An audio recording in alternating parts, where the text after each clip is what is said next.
அந்த ரூமில் நடந்த விஷயங்கள் எல்லாம் வந்து நான் இப்போ ஷேர் பண்ணனேன்னு வச்சுக்கோங்க. அந்த இன்வெஸ்டிகேஷன் ரூமில் உமன்ஸ் கமிஷனர் ஆஃபீஸில் நடந்ததெல்லாம் நான் ஷேர் பண்ணேன்னு வச்சுக்கோங்களேன்.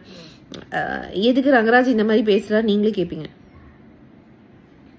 ஒரு உமன்ஸ் கமிஷனர் ரூம்குள்ளே நடந்த ஒரு இன்வெஸ்டிகேஷனை நானோ இல்லை ரங்கராஜோ ஆஃபீஸர்ஸோ பொய் சொல்ல முடியாது. ஏன்னா இட்ஸ் அ கவர்மெண்ட் அத்தாரிட்டி. ஒரு அரசு சம்மந்தப்பட்ட ஒரு இடத்துல இருந்து நம்ம வந்து பொய் பேசணும்னா அவங்கக்கிட்ட எவிடன்ஸ் இருக்கும், எல்லாமே இருக்கும், நம்ம மாட்டிப்போம். அதையும் மீறி எந்த தைரியத்தில் வெளியே வந்து நீ இப்படி ஒரு ஸ்டேட்மெண்ட்டை கொடுக்குறேன்னு எனக்கு தெரியல. அன்னைக்கு அந்த இன்வெஸ்டிகேஷன் ரூமில் சொல்கிறாரு மிஸ்டர் ரங்கராஜ், அந்த மேடம் கிட்ட ஆஃபீஸர் கிட்ட சொல்கிறாங்க,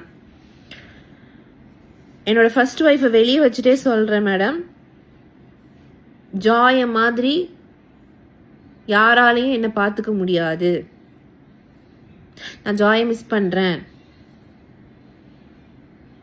அப்போ அந்த ரங்கராஜ் யாரு? ஏன் அதை வந்து ஸ்டேட்மெண்ட்ல விடல? அப்போ அன்னைக்கும் வந்து ஆஃபீஸர் முன்னாடி நான் பிளாக்மெயில் பண்ணி உங்களை சொல்ல சொன்னேனா?